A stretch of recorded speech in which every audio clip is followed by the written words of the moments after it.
नमो अरिहंताणं नमो सिद्धाणं नमो आयर्याणं नमो वच्छायाणं नमो लोये सवसाहुनं येषु पञ्चनमुक्कारो सर्वपावपणासनो मङ्गलाणं च सर्वेसिं परमं भवे मङ्गलम् नमो अरिहंताणं नमो सिद्धाणं नमो आयर्याणं नमो वच्छायाणं नमो लोये सवसाहुनं येषु पञ्चनमुक्कारो सर्वपावपणासनो मङ्गलाणं च सर्वेसिं परमं भवे मङ्गलम् नमो अरिहंताणं नमो सिद्धाणं नमो आयर्याणं नमो वज्रायाणं नमो लोहे सवसावनं एषो पञ्चनमुक्कारो सर्वपावपणासनो मङ्गलाणं च सर्वेसिं परमं भवे दर्शनं देवदेवस्य दर्शनं पापनाशनं दर्शनं स्वर्गस्वरूपानं दर्शनं जयतु नित्यं परमोपकारी श्री गुरुदेव जयतु नित्यं परमोपकारी श्री गुरुदेव जयतु नित्यं परमोपकारी Shri. So last week we met and we discussed about Samyak Darshan. So this week plan is to start to talk about Samyak Gyaan. This is the Manglacharan that we use for Napad. આરાધનનું મૂળ જસ આત્મભાવ છે તેને ન પછે આત્મા ન પદમાહી તે. The root of dharmic practice is for us to connect with it, connect emotionally, connect, like, so have a real connection with it, realizing that Napad is the soul and I am in Napad. Can everyone hear you? Hopefully you can hear me, right? If not, raise hand or unmute and let me know. Yeah, we can hear you. Great, thank you. So, yeah, this was from before. All of us know what Napad is. So, any questions from last time?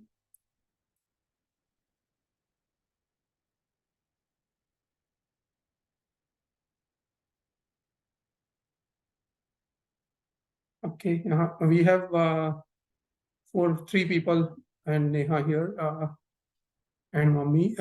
So if anybody has people here who are in person, आपको कोई question हो तो you can ask.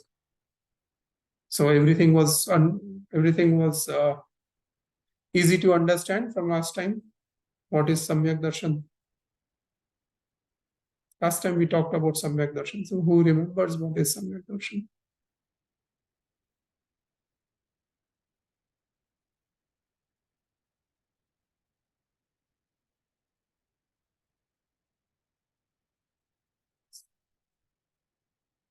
So in Samyak Darshan, we mentioned multiple things.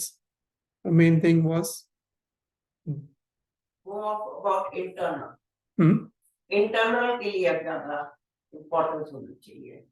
भारी जो हम कर रहे हैं वो तो है ही सो है, पर इंटरनल अपने अंदर का भी कुछ चीज. Who I am, उसकी clarity, the clarity of that is the starting point of Samyak Darshan. And then eventually experiencing ourselves. So experiencing our true nature, that is Samyak Darshan. So Samyak Darshan mein we said I am that, which is another way to describe. So it's basically the answer to the question, who am I? So obviously it's still at the verbal level. So we need to feel it within us.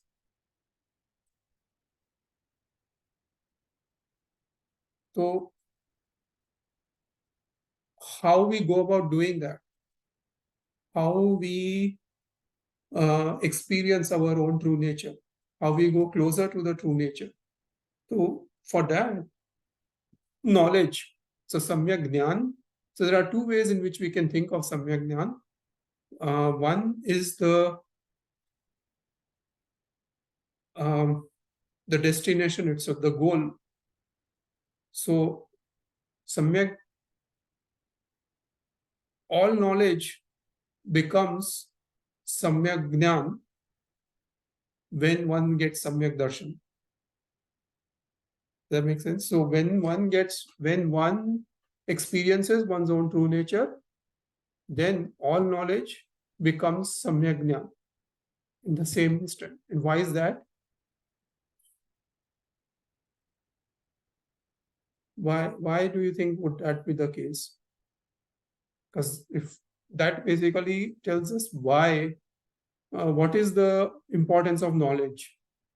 So knowledge is word that all of us are familiar with. Darshan is still a little bit of a different word. We may not be used to it, but knowledge is something that all of us all of us have studied, all of us we believe we know what knowledge is. So knowledge is maybe, okay, let me just read this. This is very nice gatha from the Napad Puja Dhal of Mahamopadhyaya Yashu Vijayji. Sakal kriyano mool te shraddha तेह नो मूल जे कहिए रे Teh ज्ञान नित नित वंदिए ते विण कहो कि मरहिए भविका सिद्ध चक्र पद वंदो. So Sakal Kriyano Mool is Shraddha. So everything that we do, underlying, why do we do anything? I think we asked that question even last time, right? So the motivation for us to do something. So underlying, we believe I'm going to get some lab, I'm going to get some benefit out of what I'm doing. So that benefit is rooted in even though is rooted in faith, even though in the day-to-day, it's not very obvious because we are used to it, right? But if you think about it, I work for 2 weeks, but I have a faith that after 2 weeks, my company is going to pay me, right? So even there, the faith is there. And if the company's financial situation is in bad condition, and if they are not, then people will stop even working. They won't even wait for 2 weeks, right? So sometimes we see those kind of scenarios. So there also the faith is there. And even for dharmic, so exactly same thing for dharam kriya, dharmic. So faith is the basis of all charitra, basically, we can say, because dharmic kriya, another word for that, another way to think about dharmic kriya is charitra. So faith is the basis of charitra. And how does one get faith? So that is what they're saying. So the basis for faith is knowledge. So here, knowledge is a tool. Knowledge is something that we are using to get towards faith. So basically, Samyak Gyaan is that Gyaan which takes us towards Samyak Darshan. So that's one way to think about Samyak Gyaan. Why is Gyaan so important? Because Gyaan is what will lead us towards Samyak Darshan. And this Gyaan is different from the Gyaan. This knowledge is different from the knowledge that we... because all of the worldly knowledge, in fact, it's exactly opposite, because the worldly knowledge will typically lead to increase in delusion, increase in rag and dvesh, increase in attachment and hatred. Because if you think about it, right, like even at work, everybody has a competitive mindset, right? We want to do better than our peers. So indirectly, even if I am speaking on a very friendly way with my peers, but indirectly I still have some sort of dvesh towards them, because I know that, hey, only if there are 5 people, only one of us can be promoted to the next position. So each one of us would have some sort of aversion, some sort of dislike towards the other 4, right? So that that is true of all, because if you think about it, in the material world, in samsara, matter is finite, right? So there is only a limited number of matter, and everybody is trying to get that. So therefore, the competition kind of starts. And even if it's possible to be living in a cooperative way, right now, the way the society is, it's just drilling into us that, hey, you have to be competitive, you have to watch for yourself, and you have to do the best for yourself. And all that means is that basically collect more and more and more. So today is not, tomorrow is Dhanteras, right? So Dhan, remind me, we'll talk about what. So the very superficial meaning of Dhanteras is to accumulate, not exactly Dhanteras, but on Dhanteras, worship Dhan. And the very superficial meaning of Dhan is the worldly wealth, right? Material wealth. But that's not actually the true meaning of Dhan. So coming back to this,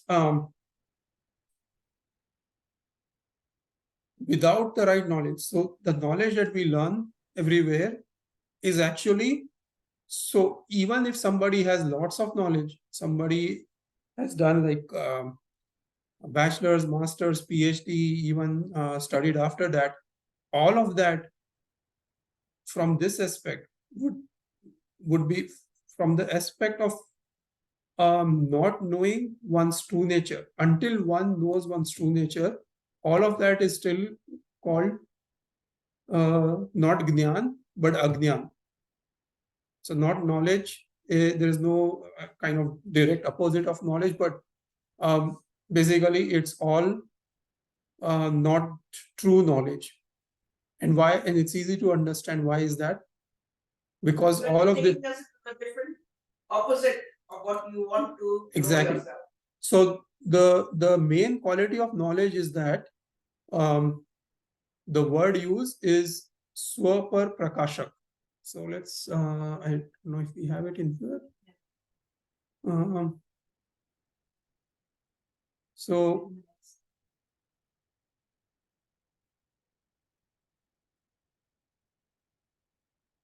okay, we have too many things.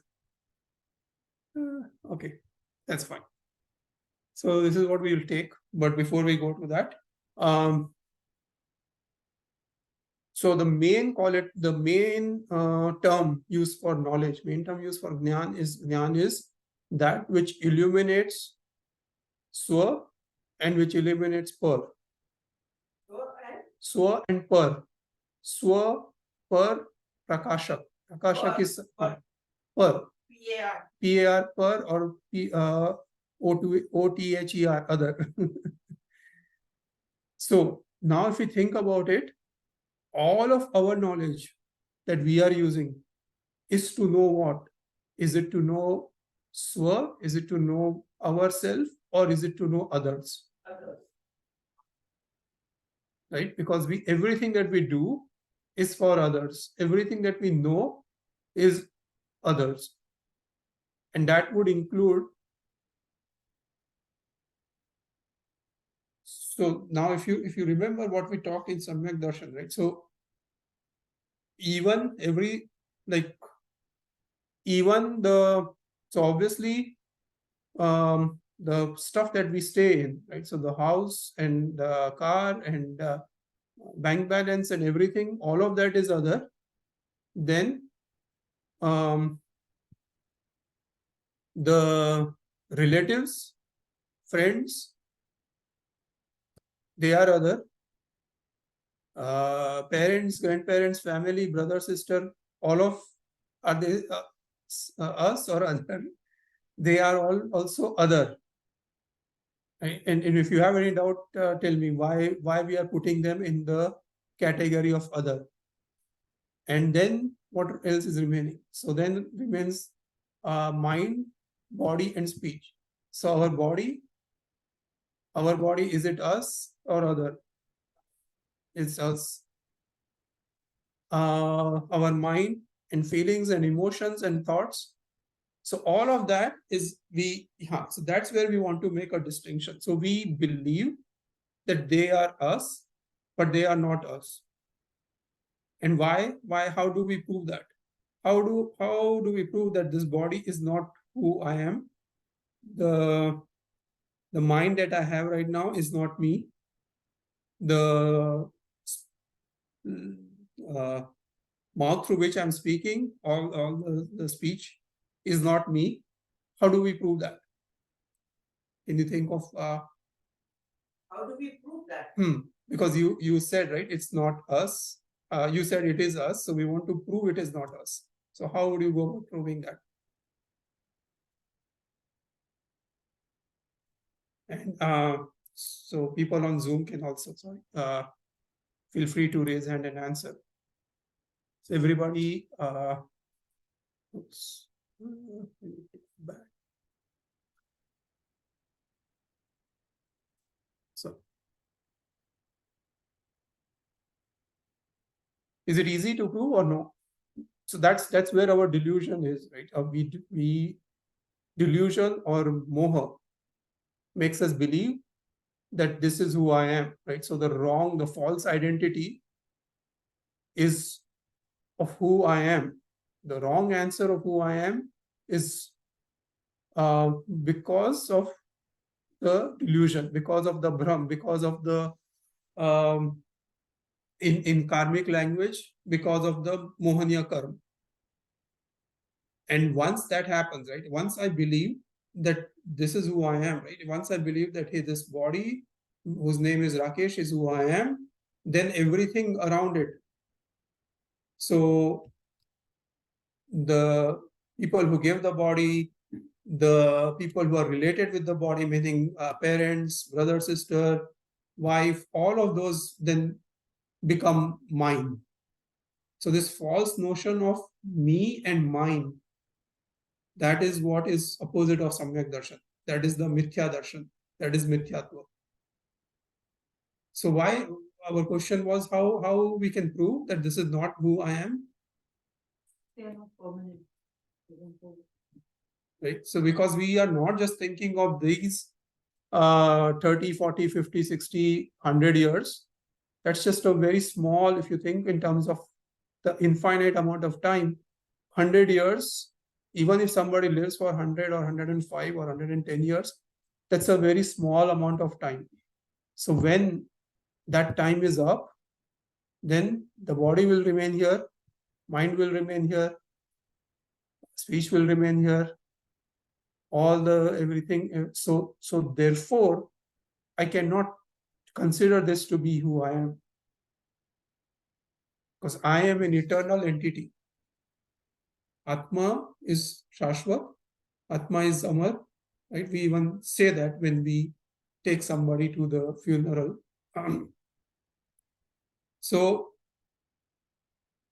our problem is we said that Gyaan is something that has the quality of illuminating so and par, prakashak, but we use it only for par.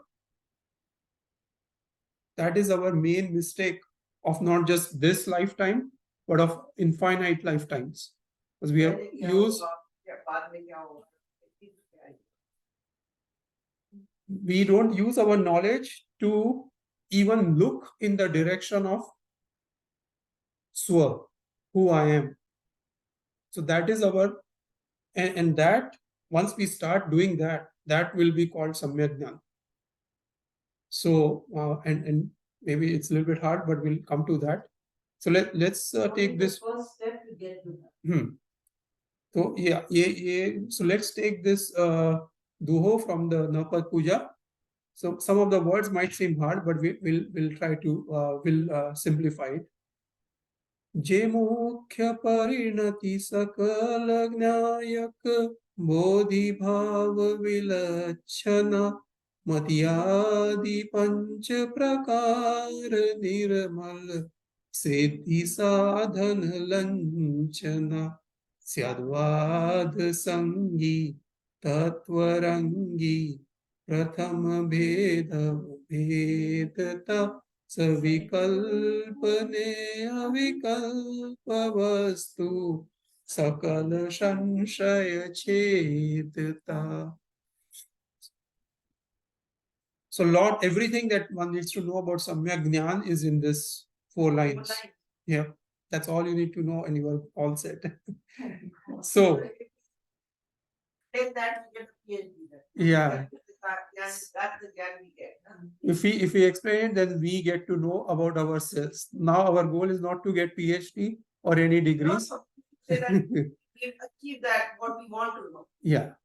So the first thing we already said, right? So Gyaan is, so illuminate all substances, which is basically the Swapar Prakashak quality of Gyaan. So we'll come to this. So the main nature of Gyaan Gun of Atma is to illuminate all substances.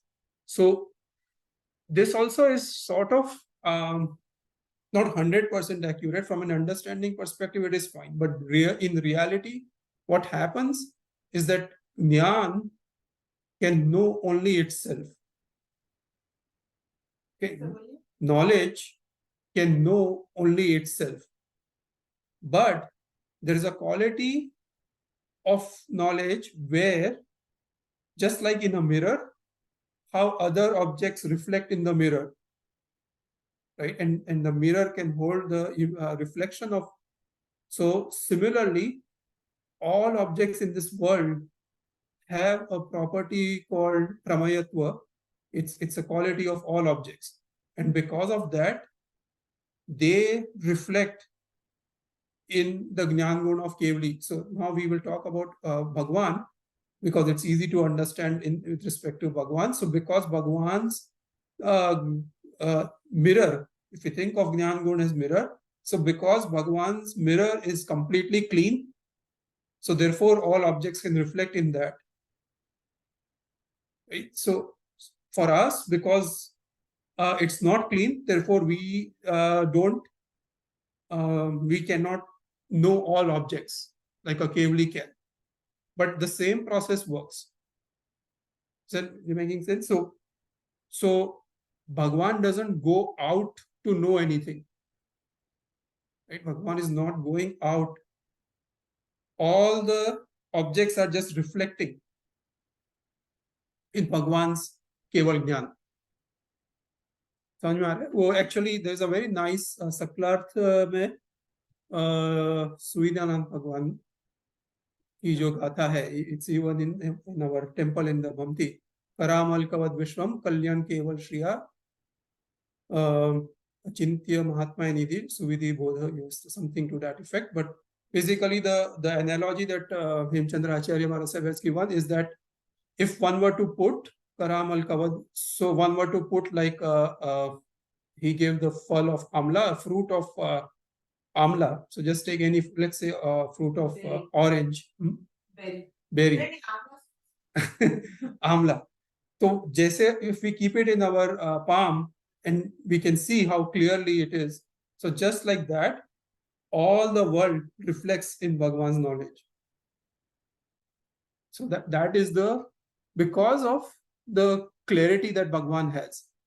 But the point that I'm trying to make here is that everything that is per reflects in Bhagwan's knowledge, and therefore Bhagwan knows about everything that is per. But Bhagwan also knows who he is. And if it's a lady Kevali Bhagavati, then or she, who he or she is. But in addition to that, the knowledge of himself or herself is also experienced. So last time also I made that point that knowledge has a Vedan gun to it. Knowledge has a feeling gun to it. Right? When we eat something, not only we can know the taste of what we are eating, but we also experience the taste. Is that making sense? So that is still that is not Samyak Gyaan, because that is a delusion that, hey, I'm experiencing the taste of something else. But if I experience the taste of my true nature, which is possible, and which is the which is what the quality of knowledge is.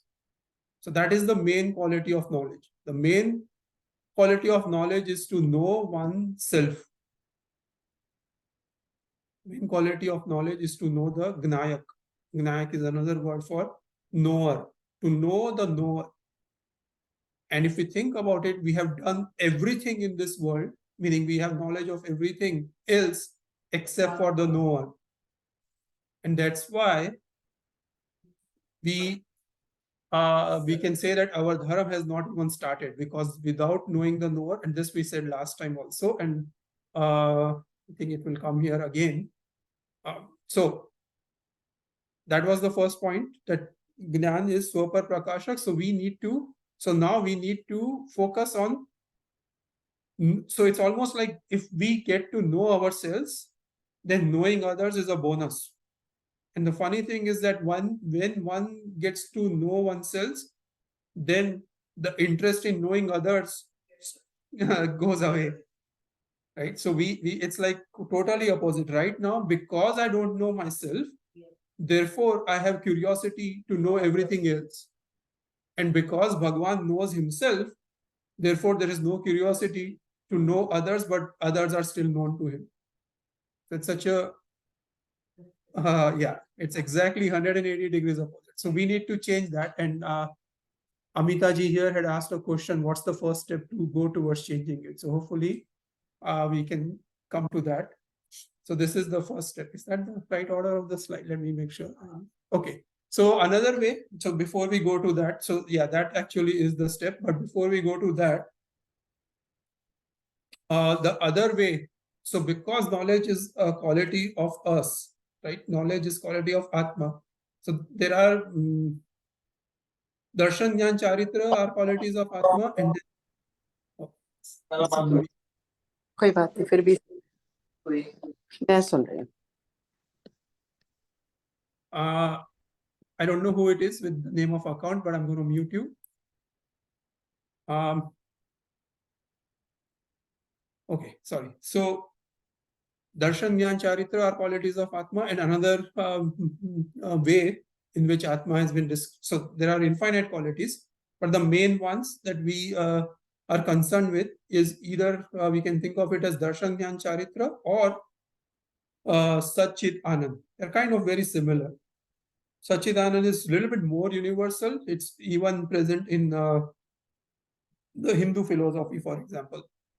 So there, Sat means eternal, so which we already talked about, right? So Atma is something which is eternal, and Chit is knowledge, and then Anand is bliss. So therefore, the connection between knowledge and bliss. So anything that takes us towards our true nature is knowledge. And how we would know that, hey, this thing is taking towards my true nature is if we experience some sort of bliss. So after we do puja, there is a very nice stuti or doho. Mana prasannata meti ujyamane jineshware. So that prasanna word is it's kind of like the first step of a bliss. It's basically like a very dilute form of bliss, but still it's critical to have that. So prasannata is something different from sukh and dukh, and that's why the word, we did not say give Bhagwan puja se mujhe sukh mila, or puja se, obviously we won't say puja se dukh hua, but prasannata, so and Anandan ji also used that same thing, chitta prasannere puja no phal kayo. So that's chit prasannata is synonymous, or is the like entry point to bliss. So that is what knowledge. So this is like a litmus test to know that, hey, whatever I know, is it giving me bliss? If it's not giving me bliss, then it is not really true knowledge. And then this will take in the Chaaritra Pad, the Atma Charan. So then,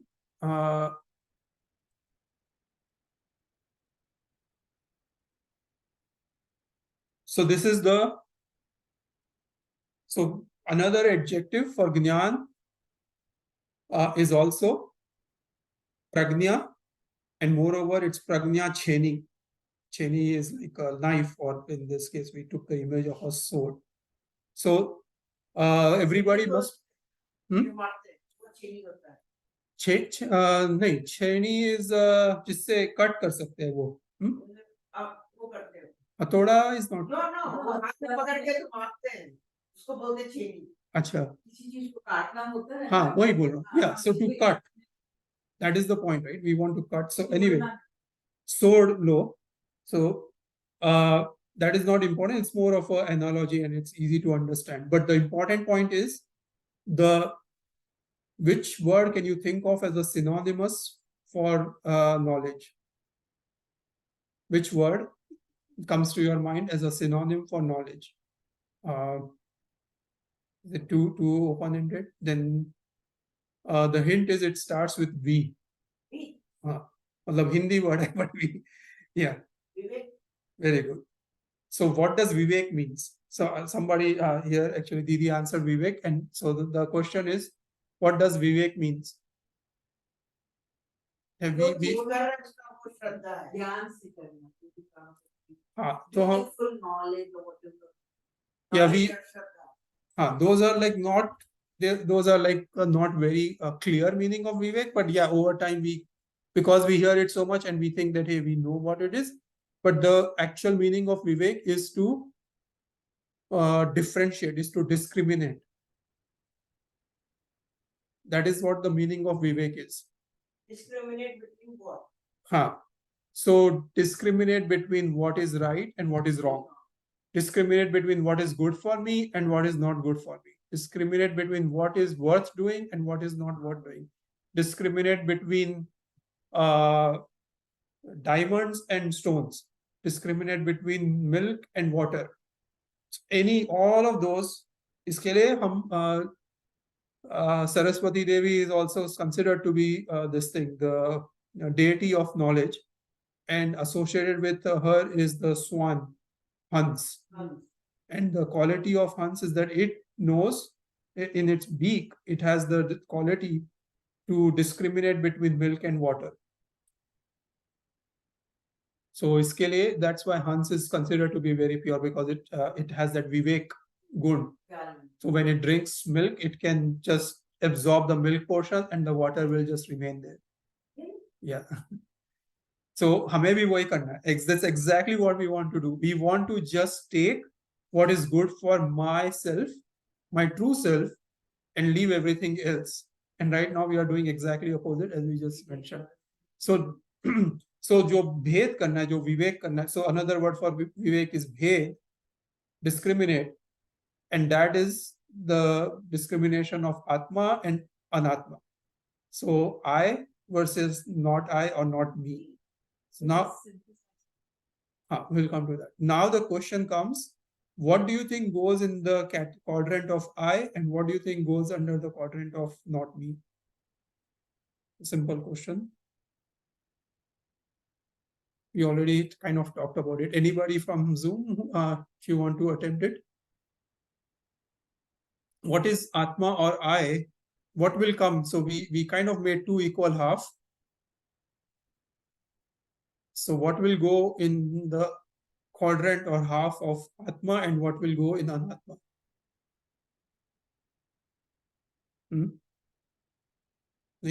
Simple question. Atma is soul and Anatma is the body.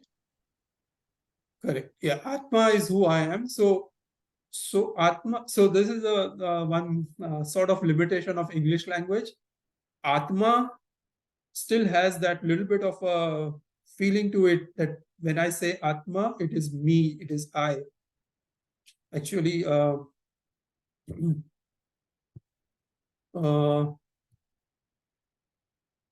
आत्मा में से ही अहम शब्द आता है, and aham also means I, but English में it's a little bit hard to get that, and when we say soul, there's no like verbal sort of connection, so therefore it becomes hard. So therefore I always emphasize that just use the word I for Atma.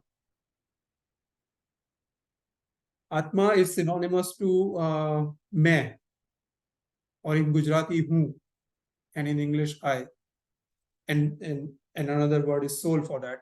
So that will be this, and then everything else. Everything else. So like this quadrant is like very big. Body, mind, speech, feelings, thoughts, parents, family, relatives, house, wealth, Dhanteras, Diwali, Chaudas, all of that will be in Anatma. Yeah. So मजे की बात, हाँ. So even though this one, everything that we know, everything that is near and dear to us is is zero. Meaning that it cannot, and so we are kind of sort of taking it a little bit lightly, but actually the reality is that none of it has the potential to give me any happiness. So our delusion is that we believe that all of these things, we first believe that all of these things are required for me to exist. Right? We think that, hey, if I don't have body, then I won't exist. So if ever we get the thought that, hey, can I exist without body, then who can we think about? Sid Bhagwan. Right? Sid Bhagwan is the one that is without body. So it's, but obviously we even though we say Sid Bhagwan is without body, we don't, like, in our hearts of hearts, we don't kind of believe in that. So that is the challenge we have, and that's. We don't believe it, but we are loaded with so many things. Because we take more important on this side. We are loaded with that. So Right. So the Zoom pe they are saying that if I can repeat what the comments are. So what the comment is that we are so much loaded with all of the anatma stuff that we don't even think of Atma. And what was your comment? You also had something a little bit different, but similar in meaning. We don't think about it, we spend so much time. And wohi, so actually, it's not like, who will you blame? Are you going to blame your kids? Are you going to blame your spouse? Are you going to blame the situations? So it's not like that.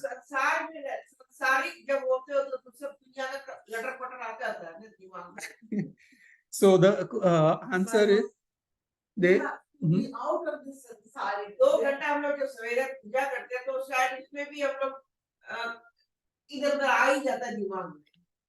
वहां से बाहर निकलो. Because so just doing, so one of the comment is that when we do puja for 2 hours, then some of it is gone, but even then it is stay. And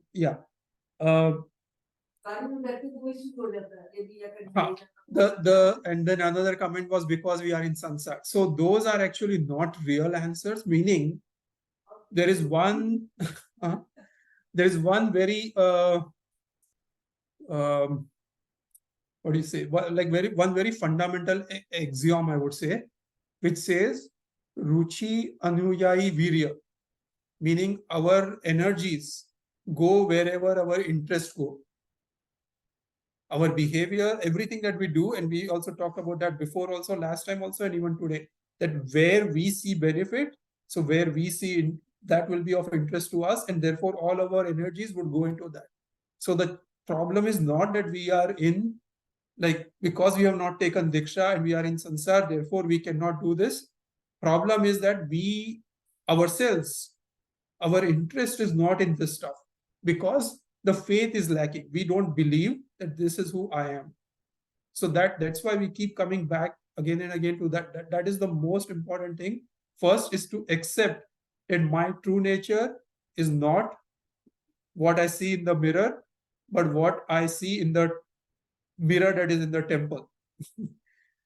right? So and that is why, so all of the knowledge and there so we'll come back to this if I so all types, there are 5 types of knowledge, and all of the knowledge, the goal of all of the knowledge is to get us there, right? So everything, there are like so many scriptures. So Bhagwan, when Bhagwan got Keval Gyan, Bhagwan gave the Deshna. So why do you think Bhagwan would have given Deshna, or what would be the reason for Bhagwan to give Deshna? What was the goal for Bhagwan to give Deshna? To explain the reality. Don't give importance to the unimportant thing and think about yourself. Right. So Bhagwan, so everything that Bhagwan talked about, the Arihant Bhagwan, was composed in Agams by the Gandhar Bhagwans, right? And especially now, during Diwali, the Bhagwans spoke for 48 hours, right? 16 prahar Prabhudeshana. 1 prahar is 3 hours, so 16 prahar is 48 hours. And that is in the Uttradhyan Sutra. So we have one of the 45 agams is Uttradhyan, and in that we have the words of Bhagwan.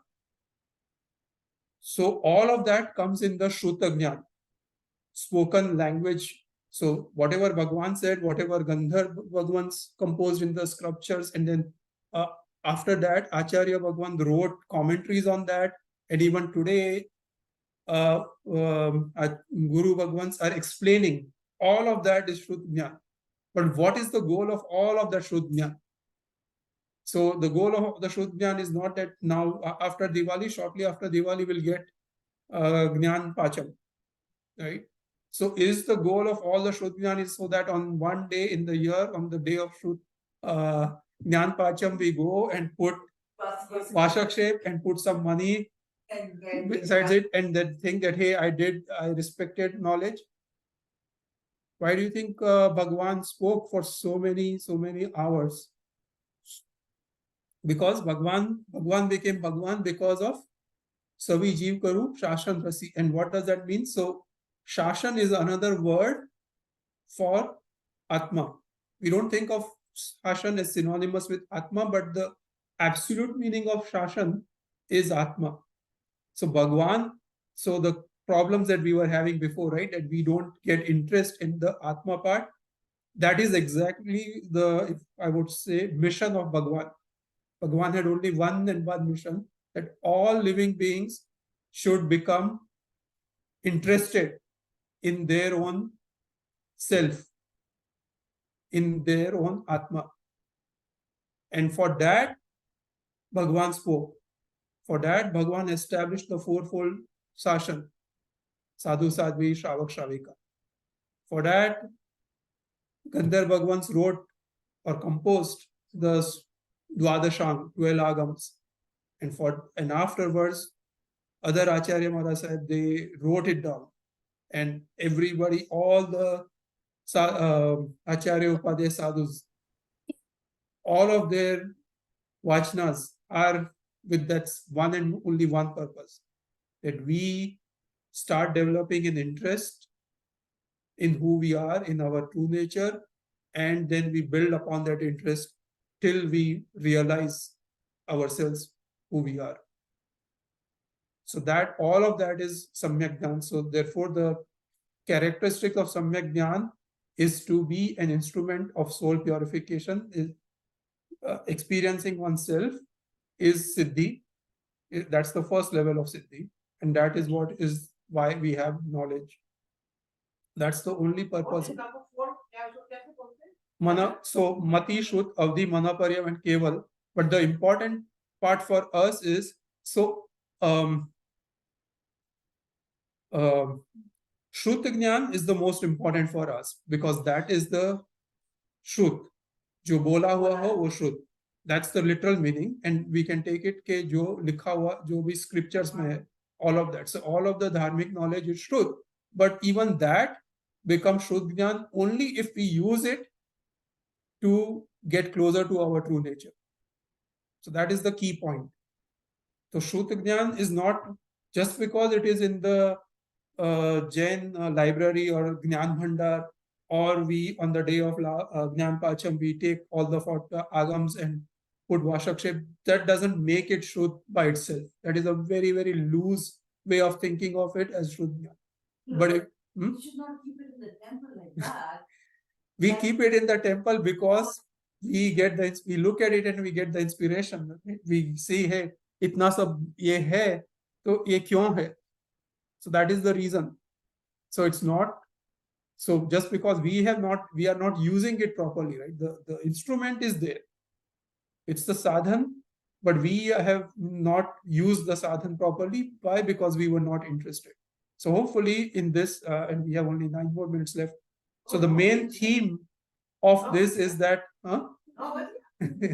the main theme of this is that we need to get more and more interested in who am I. That is the central, like, pillar stone, the foundation of everything that we do. And because we have false notion of who I am, therefore what we learn, what we know, what we do also becomes false or becomes mithya. So the knowledge that is most important to us is truth, and with the help of truth, mati is the knowledge that we use right now. Like, so whatever is happening in our minds, like the thoughts, we can call that as mati. So the knowledge that we acquire through senses and through mind, that is called mati jnana, and mati jnana is present in all living beings, right? Mati jnana is, but so with the help of Shruta Gyan, right now our Mati Gyan is corrupted. So basically we are calling it Mati Gyan, but it's actually Mati Agnan. So with the help of Shruta Gyan, we want to make Mati Agnan to Mati Gyan. And once it becomes Mati Gyan, then it can become Keval Gyan. So these 2 steps are like not really, they happen to be the type of knowledge, but for us, Avdhi and Manaparyav is not that important. These are just like special labdhi, you can say. Like Avdhi is not, Avdhi Gyan is, you can see things from distance. So Indra Maharaj can see from Devlok that now it's time for Bhagwan to take Diksha, or now it's time for Bhagwan's Nirvan.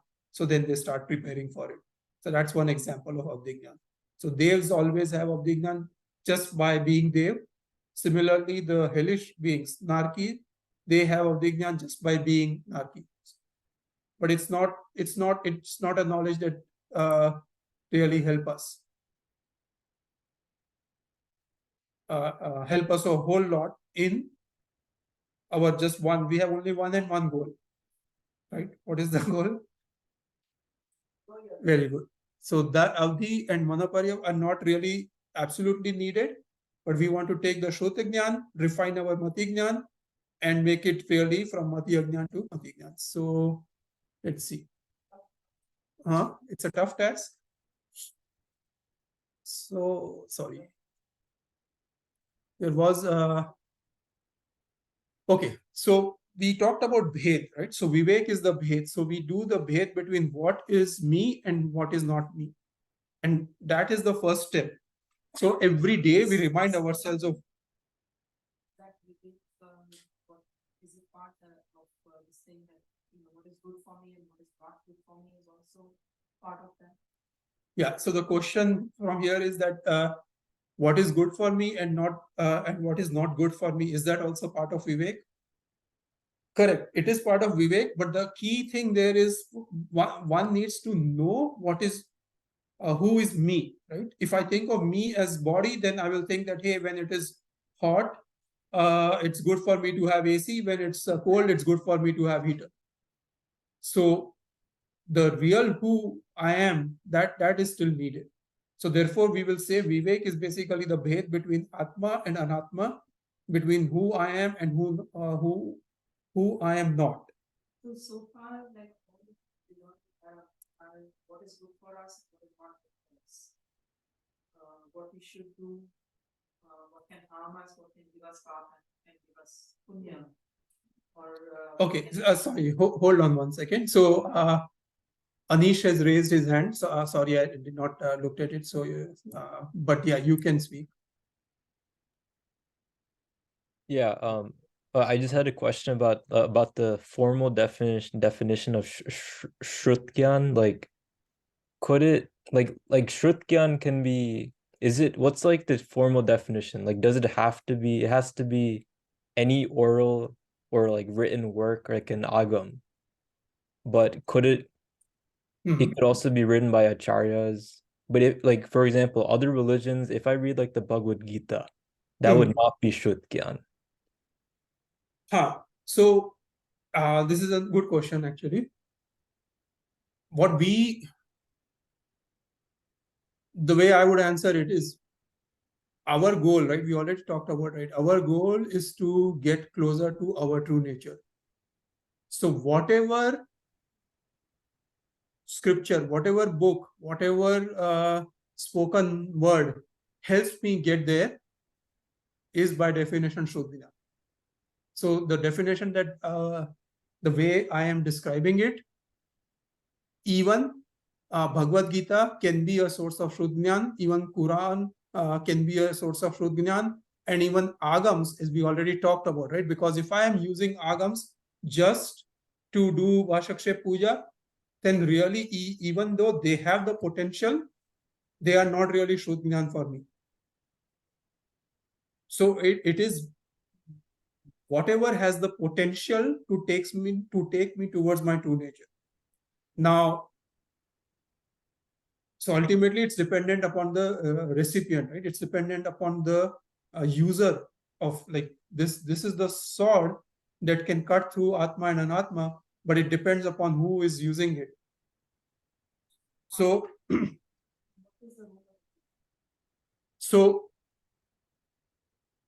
having said that, there are certain, we obviously goes without saying that there are certain categories or certain books or certain scriptures or certain words that are more conducive to majority of people to take them closer to their true nature. And so therefore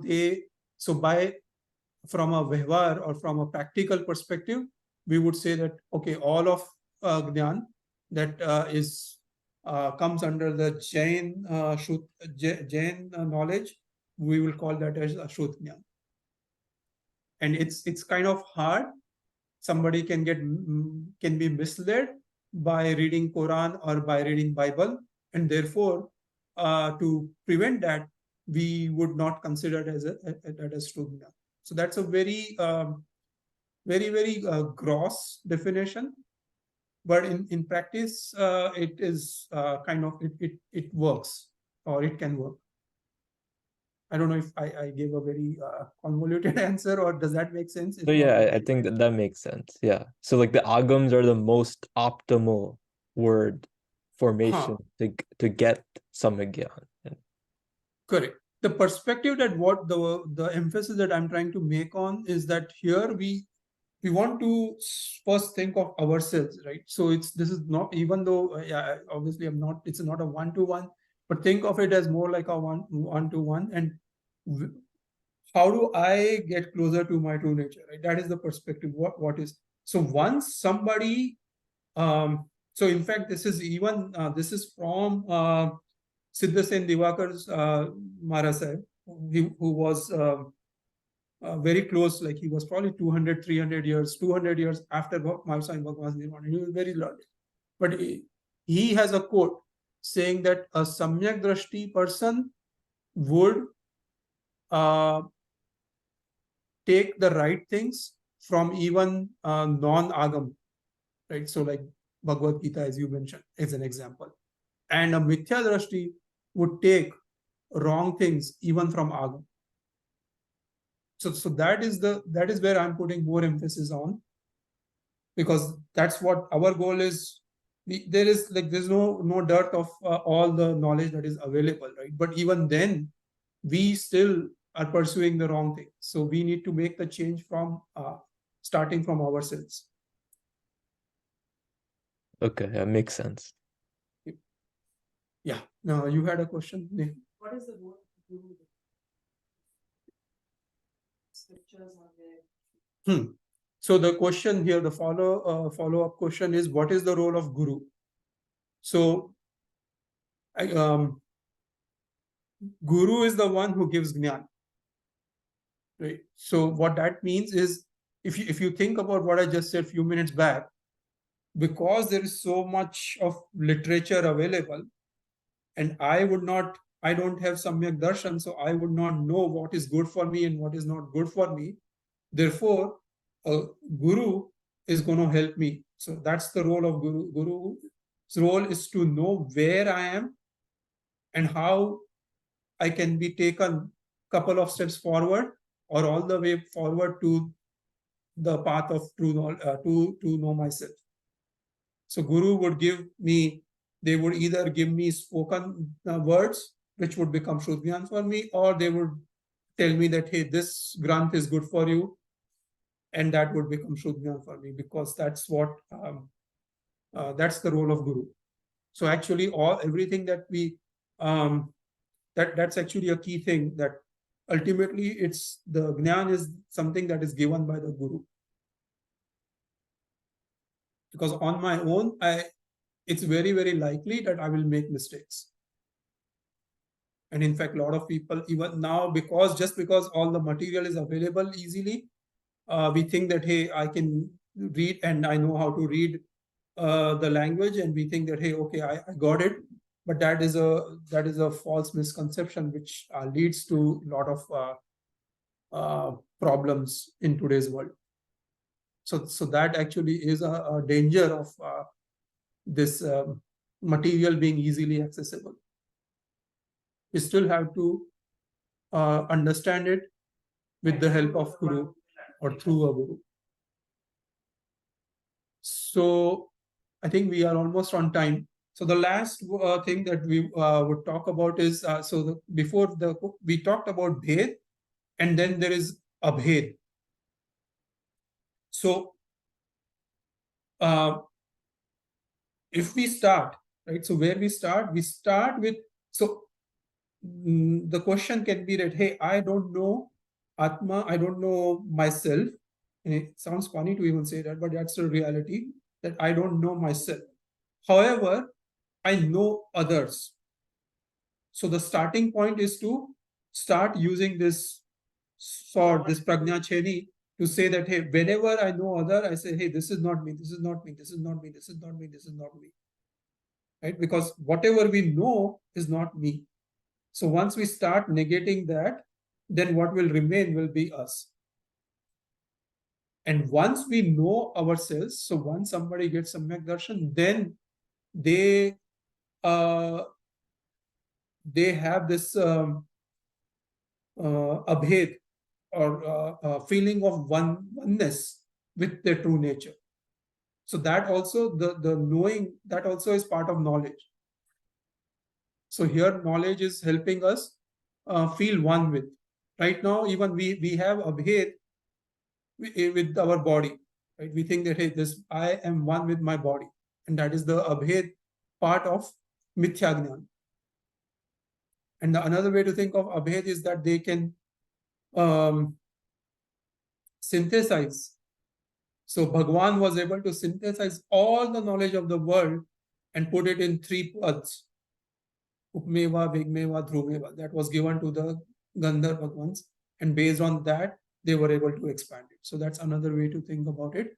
And then lastly, I guess we are out of time, so I can't talk about Savikalp and Nirvikalp.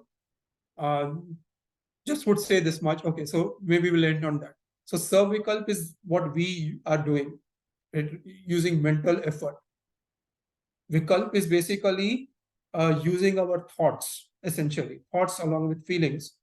So we want to use our thoughts and feelings to get this, what I just mentioned a couple of minutes back, right? So this is not me, this is not me, this is not me.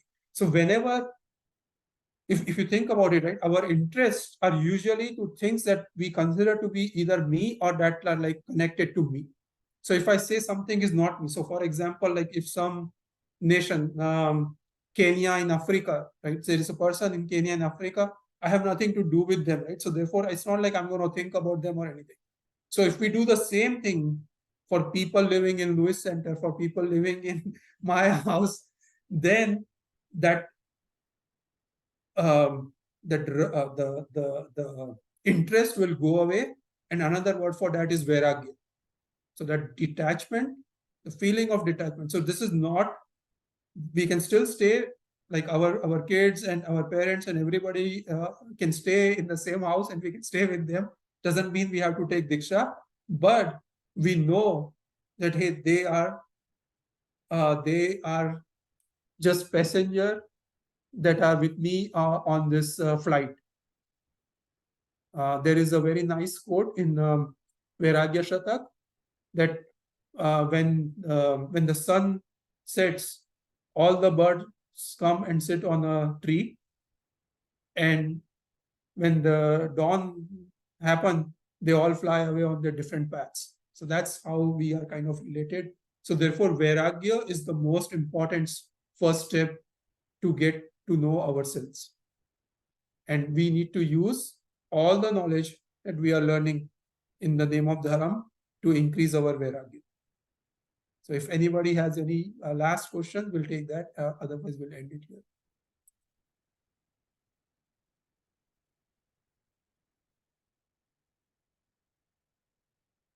Wouldn't that make us selfish? I think Anish has a question. Vairagya is Okay, so think about that. Yeah, Anish, go ahead. No, I just had a question, like based on the same topic. I think I heard somewhere before, like a long time ago, that that Gautam Swami at one point, after listening to like the Naukar mantra, he was able to basically obtain the 14 purvas from the No, mantra, I don't or think that is not right. So any I think he meant three. yeah, if you meant Tripadi, then that is correct. So like all Tirthankar Bhagwan, in their first Deshna, basically, they give this Tripadi. So what is so essentially, actually, just one more, I'll take one extra minute. If anybody has ever thought about why we give 3 Pradakshina in the temple or around the Bhagwan. So those 3 Pradakshina are symbolic of how the first disciples of Bhagwan, they give, so Pradakshina, right, which basically going like all around 360 degrees. That's considered to be a very symbolic thing of respect. Like it's expressing our utmost respect of doing darshan from all angles.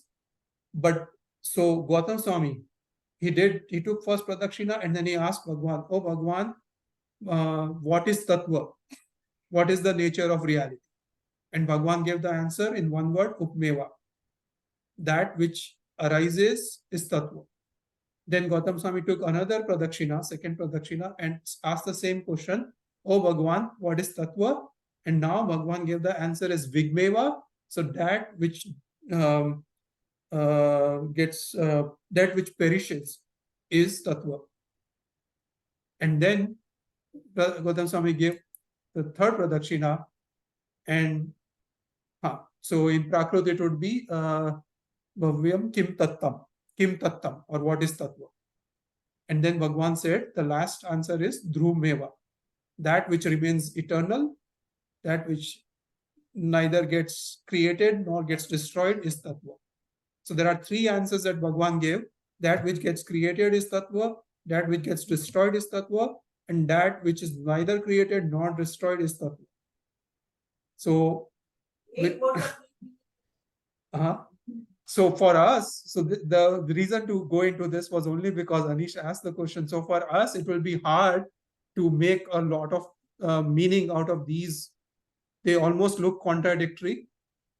But because Gandhar Bhagwans have special mental faculty, because of that, it's called, there's a term for it. Because of that, they are able to, and not just because of their own special mental powers, but mainly because of the blessings of Bhagwan. So Bhagwan puts the Vashak shape and makes them the Shishya, and then because of that, when after hearing these three words, the three pads or tripadi, they are able to compose the Dwadashangi in their minds in less than 48 minutes.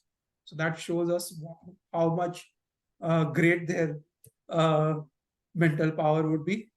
Maybe Anish can try to translate that in terms of how many GPUs and NVIDIA chips or AI chips would be needed to do this kind of composition.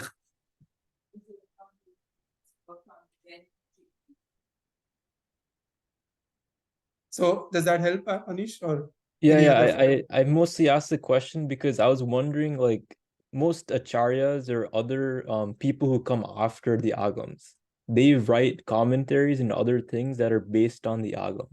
So they're basically somehow extracting information and like adding to it somehow. Yeah. So the way we think about that is, this is the tradition of Guru Shishya, right? Guru and disciple. So they are anybody. So after Gautam Swami, or if we take the Sudharma Swami, right? He was another Gandhar. So Sudharma Swami's Shishya was Jambu Swami. So with Sudharma Swami's blessing, Jambu Swami got all the knowledge from Sudharma Swami. And he went on to become a Kevli.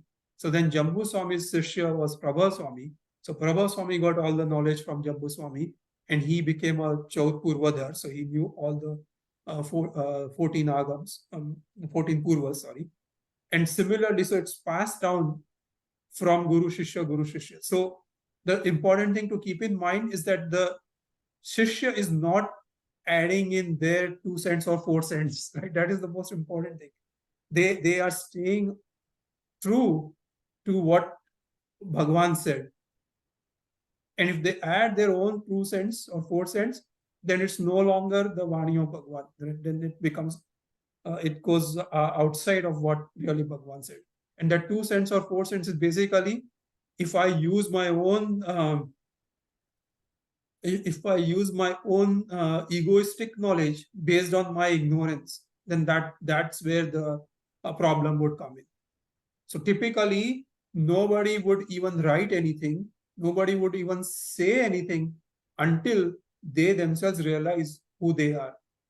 That was a very fundamental prerequisite. Unfortunately, in today's time, we don't see that as much, but we can still use that as our litmus test to see who to consider as what to consider as Shrodhika from that perspective. So. Yeah, sorry, I just had one quick question. So there's acharyas like Hemchandra Acharya who wrote many like books, but they're like a lot of their knowledge, a lot of their information was not found before. Was not from where? No, it was like not like it was not written down before, right? So Hemchandra Acharya was only 1,000 years back. So by that time, the knowledge of Agam was written, right? So in Valbhipur, they were the Ganesh Shraman, and if I'm not mistaken, that was about 1,200, 1,300 years back. No, like the 63 great personalities. Yeah, Trishashti Shalaka, yeah. So a lot of that information is not in the Agam, right? So no, so Hemchandra Acharya wrote Trishashti Shalaka Purush, and if you are saying that he wrote it on his own, from his own mind without any reference to Agam, then that won't be correct. So but how did he get the information? He got it from like oral tradition, like people knew it, or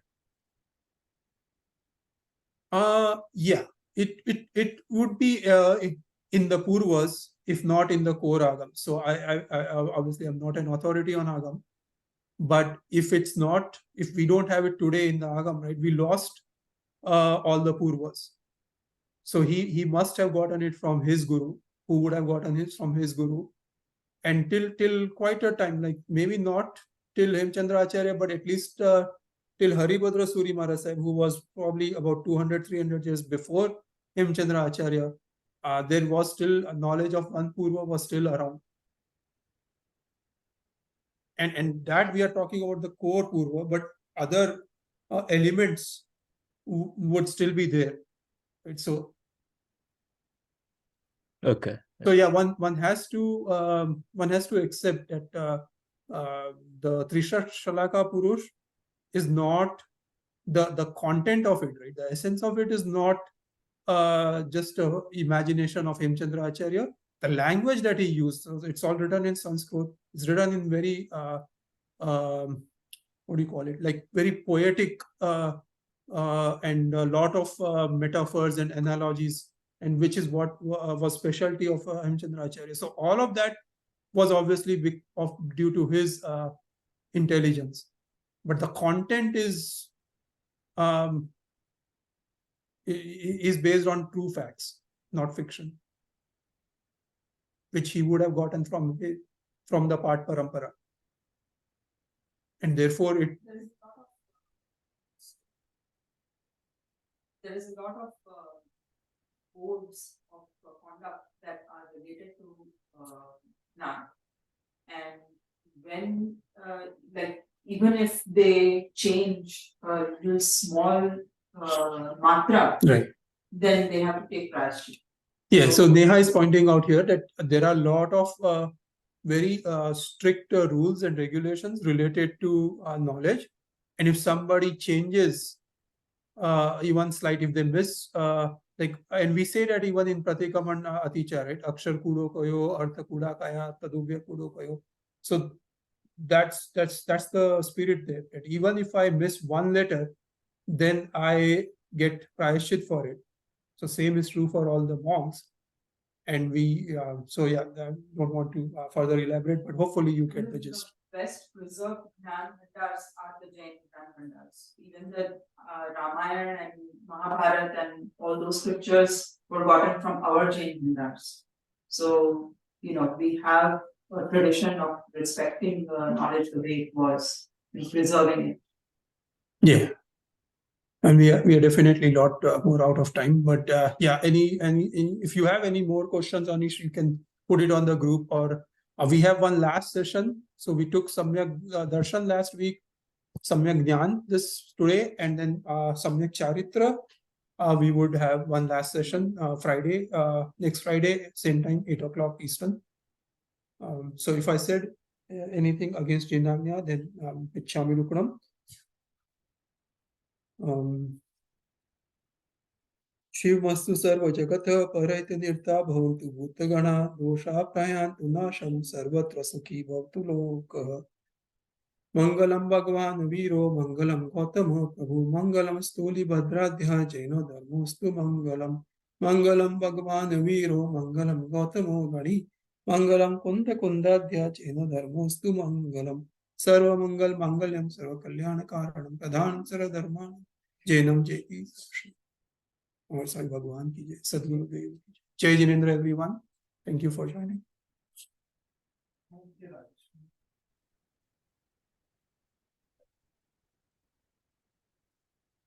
Mm.